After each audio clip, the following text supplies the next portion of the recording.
You must be able to suffer reproach for you to see a greater future. You see, if Moses had not suffered that reproach, if Moses had not embraced and rejected the good, he would not have become the Moses we all know today. Even the Pharaoh that was there, who knows the name of that Pharaoh now? Nobody knows the name of that Pharaoh. Nobody knows the name of the people who live in the generation. Only Moses and Aaron, the people that obeyed God, that risked everything, that said no to comfort, that said no to blessing, that said no to inheritance, that said no to palace, that said no to the throne. Only people who were able to say no to all those things, that were able to reject the goodies and embrace the reproach, embrace the shame, embrace the persecution, embrace, because he had to run away for his life. They wanted to kill him. The shame was too much. The country, it became from being a prince, it became a disgrace. The whole country was looking for him. He became a fugitive. He had to run away for his life. He had to become a refugee.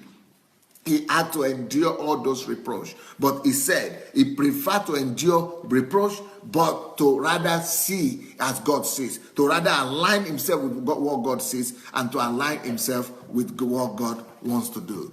Just like when I left Belarus, nobody knows Belarus anymore. Even my name is even more important, is even more popular than the name of that country, Belarus itself. And I would have been captivated. I would have been caged. I would have remained small, because you cannot be greater than the name of the country where you are. So, for me to be greater, God needed to take me from Belarus to Ukraine. And now nobody even remembers Belarus or the name of the church there. He made me greater, because faith, when you follow faith, you get more, you become greater than what you have lost. Even in death, you become greater.